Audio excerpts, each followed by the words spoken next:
中山講樓記，我係你哋嘅老友記俊哥。大家睇下身後嘅花園係咪似曾相識呢？冇錯，今期我哋嚟到遠洋繁花里呢度啊，不過唔係同大家講樓盤，係同大家講翻裝修嘅問題。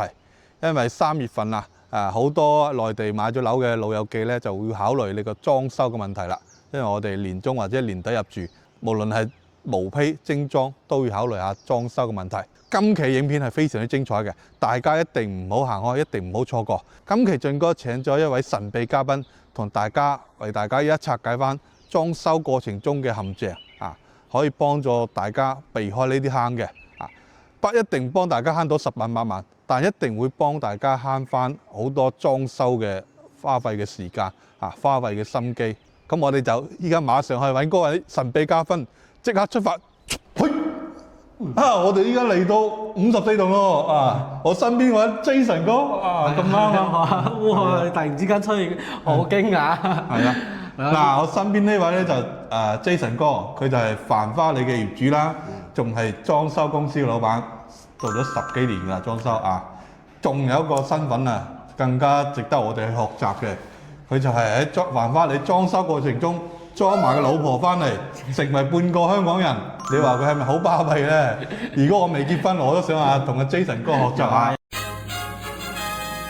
有好多街坊都依家推緊女俾我，哇！我幫你介紹啊，到時介紹俾阿 Sam 佢哋。好啊，冇問題。係啊，咁單身嘅都可以講。係啊，你啲真係。言歸正傳啦，我哋時間又有限，咁啊唔阻大家得咁多時間，我哋去入戲。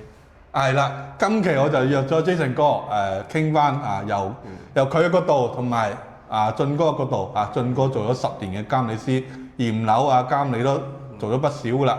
今期嘅話由我哋兩個講解翻大陸裝修有邊啲坑要避嘅，我哋要點樣先可以花最少嘅錢裝最靚屋，係冇？好。我今期嘅話問題都好尖銳嘅喎，你怕唔怕？冇問題，唔怕嘅。OK， 有諗唔到，冇做唔到嘅。裝修揀裝修公司好，定係揀包工頭好？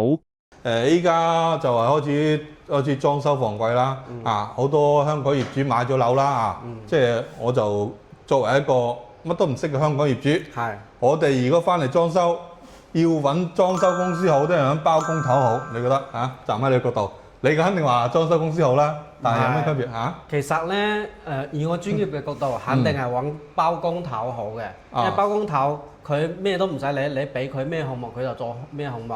但係咧，雖然價錢會稍微平啲，但係咧真正你揾包工頭，佢好多責任都唔負嘅，因為嗰啲係叫游擊軍啊。咁你揾裝修公司有咩好處咧？因為你冇計過嗰個時間成本啦、設計成本啦、管理成本啦，同埋售後成本呢啲咧，其實你揾咗裝修公司咧就可以全部為你承擔咗。比如話施工期間有冇咩意外啊，係嘛？嗰啲保險或者嗰啲立立雜雜嘅風險問題，咁呢啲咧我哋作為裝修公司嘅團隊，我就可以全部幫你搞掂晒。咁如果你自己去揾包工頭，係咪？你揾包工頭揾咗之後，你施工期間你係咪要去監工？係嘛？你現場做得好唔好？係咪？你工藝得唔得？咁師傅有冇偷工減料，或者係有冇嗰啲做出嚟嘅嘢，有冇嗰啲其他嘅問題之類嘅嘢，都需要你自己親自去監嘅。咁你有冇計過你自己嘅成本？係啦，呢個就核心問題啦。首先包工頭嘅就係一個錢銀分別啦，包工頭平3成嘛，應該最少都有。差唔多2-3成。係平3成啦，肯定有嘅。但係一個風險問題啦，我哋去揾又唔知佢裝成點啦，係咪？係啦，一般人哋介紹啫。你揾包工頭咧，佢係唔負責設計同埋幫你規劃成個裝修，即係呢個鏈條啦，佢係冇拼接嘅。係咯，佢就啲單打獨鬥咁樣咯。我知係因為俊哥做咗咁多年監理都遇過好多情況啦。有好多業主都係搞到一頭煙，再揾俊哥。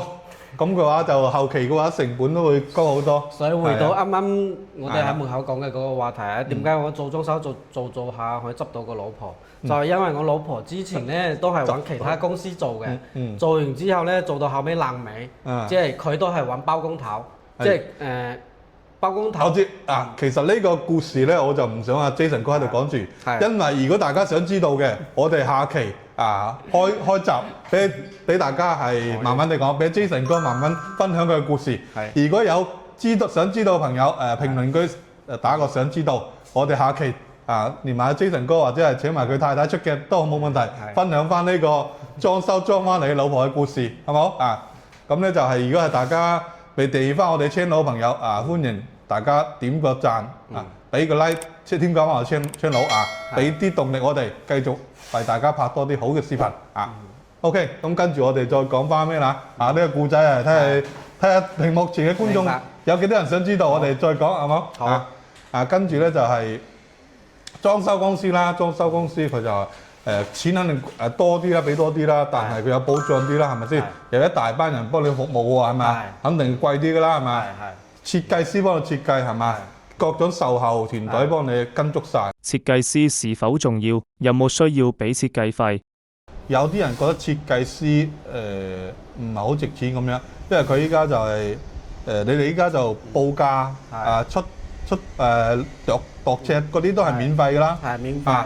但係去到設計出效果圖咧，你哋收唔收費咧？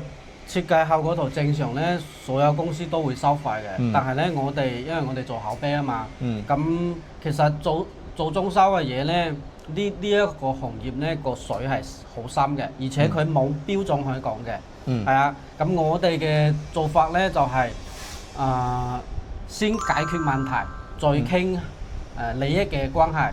因為你裝修始終你都係解決幫業主分憂啊嘛，解決佢所有嘅問題。咁點解要做設計呢？因為設計佢係最先嘅第一步。冇錯。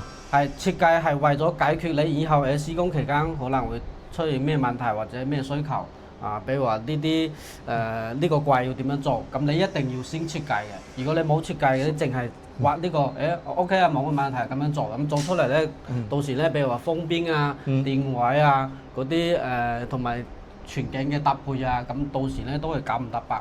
係啦，咁啦。所以包工頭佢係冇設計師呢樣嘢冇嘅。係啦，正規公司就有設計師呢個咩職位，但係設計師咧，我覺得係應該要付費嘅，因為設計師先係一間屋嘅靈魂，佢係要設計得好，後邊啲師傅先至裝得好，唔會話設計得差裝得好嘅，好應該唔會有呢情況嘛。唔會嘅。係啊，呢啲係嘛，所以。好多人覺得有時候我見到抖音嗰啲好多業主都想白嫖呢個設計，我覺得呢個係唔好嘅，因為係如果係大家都諗住唔出錢，設計師呢個行業慢慢會凋零，以後以後嘅話都唔會話有好嘅設計出嚟。應該知識係要付費噶嘛，一定係。係啊，呢啲。因為你設計係幫你解決咗你房屋有可能出現嘅所有問題。係咯。你自己嘅審美啦，係咪啊？係。所以你冇設計師嘅介入嘅情況下，你間屋裝出嚟咧，一定係會出現好多問題嘅。但係包括我哋就算有設計師，我哋都會產生問題。但係咧，我哋即係嗰啲預料唔到嘅問題，我哋一定會去解決。其實裝修嘅嘢，你一定會出現嘅呢啲問題但係咧就係睇你呢個人靠唔靠譜，你呢個團隊靠唔靠譜，同埋你呢個公司有冇嗰個責任感，咁樣去解決呢啲所有嘅細節問題啦。係咯，其實都係一樣啦。設計師一個靈魂人物，佢就要受尊重啦，係嘛？呢啲都係佢係裝修，其實都係。志在溝通，前期就同設計師溝通，後期就係同現場嘅工長工頭嚟溝通嘅啫。揀裝修公司要點揀？我哋再講下裝修公司揀裝修公司要點揀啦？我就要明確揀裝修公司啦。但係我點解要揀你先，Jason係嘛？我點解唔揀咁多市面上咁多裝修公司咧？所以呢啲見仁見智，千祈唔好聽人哋點樣講點樣啱。咁你如果想多了解啲係嘛？你加埋工頭去，你有冇喺度裝嘅單位係嘛？行一圈去參觀下，或者我服務過嘅業主你都我都去介紹俾你哋識下咁樣係。我冇可能去請咁多演員同你講啊嘛。好似前日日都有過嚟揾我傾裝修嘅事務。咁我公司嗰度咧成日聚咗一班街坊喺度嘅，咁個個都係我服務過嘅業主。所以咧口碑呢樣嘢咧係做唔到假嘅，你做得唔好都冇人同你玩啦，係咪？如果你人品唔好嘅話，係啦。其實就係呢個都好簡單，點樣揀？你買咗喺呢個屋苑，你就行去附近，即係隔離左右睇下佢哋裝成點，問翻佢哋揾邊間可以借價下，即係大概費用你都知道啦，係咪先？再唔係揾俊哥，俊哥有大把嘅渠道你只要相信俊哥，個俊哥會幫你即係會。因為我哋做咗咁多耐，我哋肯定會接觸得多篩選過啦，先會推薦俾你所以你如果係相信嘅一樣啫嘛。你相信 Jason 就揾 Jason 相信俊哥，俊哥會推薦各方面好嘅資源俾你。點樣睇明裝修合同？裝修合同有咩常見的伏位？揀完裝修公司，我哋要跟住就係睇第三個坑就係咩啦？合同啦，係嘛？係啦。合同嘅話係好緊要嘅，因為合同係一個基礎，幫業主都係睇過好多合同噶啦。前期如果我哋介入嘅話，業主一定唔會話有咩大嘅損失因為我哋好細緻嘅價錢我哋都係對比過，大家都知道嘅工藝嗰啲我哋都要列明有報價清單詳細列明呢啲都係啦。有啲就做唔到咯，做唔到嗰啲我哋叫業主要慎重啦。所以揾俊哥嘅話，俊哥會幫你慳翻10%唔係問題。揾俊哥幫你做呢個監理嘅，等於都係免費嘅呢個係真係免費嘅，因為慳翻嘅錢都唔止咁嘅監理費用，係嘛？其實你啱先講到合同咧，我哋做合同咧係好簡單嘅，就係呢個項目係幾錢就係幾錢。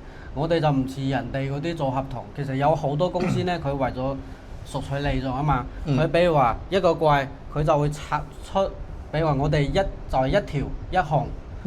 好多公司咧，佢就拆出10項出嚟，比如話呢個櫃桶幾錢呢個門鉸幾錢呢個係啦，全部拆出嚟同埋嗰個安裝有幾錢，就會拆到一條咧，一單價拆出嚟就低咗。增項嘛，其實合同嘅話無非就係幾樣嘢，一個睇係總價，一個明細，嗰啲有冇列清楚？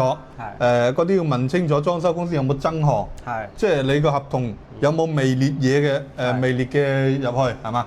仲有一個最重要嘅安全問題。係冇錯。咁好多業主都會比較擔心，比如話你施工中你封窗啦，又好啦，或者係嗰啲電又好啦，比如話啲電工你搞電搞下有可能會唔小心冇錯碰到呢個就一定要施工方要買保險，該佢哋承擔嘅，佢哋包嘅工序，佢出咗問題要佢哋負責。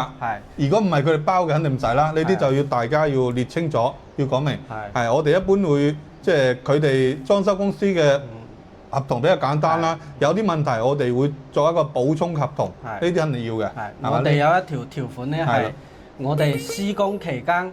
即係簽咗合同之後啦，即係施工期間，我哋嘅師傅出現任何安全性問題或者意外，都同業主無關。呢一點係好緊要嘅呢一條合同所以咧，我哋就咁清楚即係白紙黑字咁樣寫喺合同入邊，同人哋承諾。係咯，呢啲肯定要啊，而且肯定要同業主無關，而且如果要受到損失，仲會追討翻裝修公司嘅責任。呢啲都係要寫明嘅。係咪？係啦。所以合同係一個基礎啦。如果係你合同都寫唔好，你冇得傾啊，冇得拗啦，係咪先？係咪得拗啊？因為合同係裝修公司定嘅，肯定佢有利嘅。你如果乜都唔識，你就去簽咗俾錢，係嘛？嗰啲就得個拗。簽合同後需要注意咩？點樣俾錢先可以保證裝修質量？仲有一個核心問題就係俾錢。俾錢嘅話，我哋依家即係我哋作為我哋，如果係監理方，一般係按四 part 嚟俾錢啦。我哋建議就係3成、3成、3成，留翻1成。咁樣係咪？呢個都係市面上認可嘅做法啦。係嘛？因為作為業主嘅話，只有簽咗合同之後，只有呢個手段可以制約到施工方嘅啫，係嘛？如果唔係你冇錢卡字嘅話，你俾晒錢嘅話，你真係真係走佬或者咩都已經係好難搞啦。所以呢啲就睇下佢嘅公司嘅流程啊，或者責任制唔制咯。因為我哋施工嘅話，好似我哋依家施緊工，咁我都會喺群組度發下。業主，咁我哋今日喺度做咩，我就影個視頻。今日又做到咩，咁我影個視頻，咁起碼可以俾業主清楚自己啲錢使咗喺邊，係咪？使到有冇價值，或者個服務咧有冇跟得上？咁佢見到我哋拍呢啲視頻嗰陣時，咁佢都係好放心啊嘛。係啊，呢啲係必須啦，因為依家信息咁方便傳遞啦，係咪？係我哋都會一般都會建一個群組係啊，即係每日嘅進度啊，去到邊度都要發上嚟。係有啲甚至係會有攝像頭喺度，係啦即係俾你可以實時睇到有冇人開工，係有冇人做成點樣係啊？呢啲都可以睇到咯。係啊，呢個好方便啦。係嘛？係啊即係如果係負責人嘅裝修公司，係佢都會搞得乾乾淨淨、企企理理嘅。係啦係嘛？呢啲都係好似我哋即係我哋有團隊嘅組織會有咩優勢？其實我哋團隊你知道啦，一直係咯我全部都係自己個家族一齊並埋一齊咁樣抱一個團嘅，即係啲師傅啊全部都係表兄弟。咁所以咧，我哋內部咧嘅溝通咧係好緊密嘅。係啦係啦。即係好似嗱係啦。我哋嘅優勢咧就係比如話，即係你冇鏈條嘅，好似呢啲做油漆就好啦。咁你改完電位之後，你油漆如果你揾嗰啲單打獨鬥嘅師傅，佢就唔會幫你貼呢啲保護嘅，或者係貼得唔好。如何保證師傅手工？如何防止偷工減料？第四個坑就係手工同埋呢個材料係嘛？簽咗合同啦，有明細啦，咁你都要對翻佢係咪用呢啲材料，有冇係堅嘢流嘢，你要識分係嘛？呢啲都係一個坑，因為市面上越平嘅裝修公司，佢偷工減料嘅機會係越大嘅，因為你冇錢賺嘅話，你嗰啲邊個做啊？係咪先？好實際啊，係咪先？所以我哋都係要保證翻大家有咁嘅利潤，咁先可以維持。呢個一定嘅。係啊，你賺錢我哋都一樣要賺錢嘅，係啊，我哋賺係合理嘅利潤。冇錯冇錯。好似進攻我哋都一齊行過咁多工地啦，你都見到我嘅係啊裝修，而且我哋行入去每一個工地，你入嚟都冇聞到嗰啲咩好刺鼻嘅味道或者嗰啲甲醛嘅味道㗎。我哋所有嘅所以證明我哋裝修期間所用嘅材料，佢係達標嘅，即係符合國標標準以上嘅。所以如果係要監你嘅話，我哋都會現場核對翻呢啲出廠嘅資料啊，因為呢啲產品依家都溯源啊，即係出廠數碼嗰啲都可以睇到佢係邊間廠幾時出廠都可以睇到晒，係好方便嘅。好方便㗎，係啊，所以如果係大家唔識嘅話，都可以睇翻視頻啊，或者係揾翻我哋去跟進翻啊咁樣。係啊，呢啲就好多咯。呢個就係材料嘅坑，一定唔好俾佢。係用咩材料就傾好晒，合同嗰度要列明晒係咩牌子、邊個型號，唔單止係淨係一個牌子，好似油漆咁，淨係立邦有幾廿種，係咪先？最 cheap 嘅100幾廿蚊，貴嘅300-400蚊，係嘛？幾百蚊？材料太多啦。係啊。如果以價錢去計算嘅話，你最好嘅同最差嘅可能相差10倍都唔止啊。係啊係啊，所以呢啲坑大家要知道咯，係嘛？而且嗱講到手工啦，係嘛？裝修就無非就係材料同手工啦，係嘛？手工嘅話，你一個好嘅師傅同埋一個學徒，你知道啦，差2-3倍啦，係咪先？咁你就你講到手工，我哋可以影下入邊嘅。係啊。即係比如話呢啲櫃嘅封邊啊。係咯。咁你可以見到，好似我哋封邊全部都係好齊整嘅。係咯。好絲滑嘅咁樣成條邊啊。冇錯啦，裝修嗰啲細節位就體現喺呢度啦。工人嘅價值亦都係體現呢度。比如話好似呢啲櫃桶咁樣，咁你有冇用好嘅門鉸係嘛？你放入去，佢自己慢慢去吸入去。好似呢啲門咁樣。呢個係呢邊開嘅。有啲嗰啲緩衝咁樣咯。係啦，你放落去慢慢佢就緩衝入去，而且我哋所有嘅門鉸，你可以睇下呢啲。其實呢啲櫃啊，做呢啲就係最容易出拗撬嘅，因為好多嗰啲五金件啊，另外收費啊，啲乜鬼呢啲拉手又收費，所以呢啲大家訂櫃嗰時一定要講清楚，一定要問清楚。係啊，因為呢啲真係有時候妹仔大過主人婆，呢啲嘢仲貴過啲板材都有㗎，係嘛？係啊。分享裝修公司常見套路，如何一步步誘騙客戶。報價低嘅300-400蚊一方啊，佢就呢啲唔包，嗰啲唔包，計起身嘅話，可能去到700-800啦。你可能幾十蚊、幾百蚊呢啲唔覺咧，但係你每一項都加嗰陣時，你一條數就好粗嘅。即係啊，我哋都係中意做嘢就係一次過可以報總價最好。允許部分即係特殊情況加啲錢冇問題。不過就係唔好話今日加，聽日加，後日加，呢啲真係係嘛？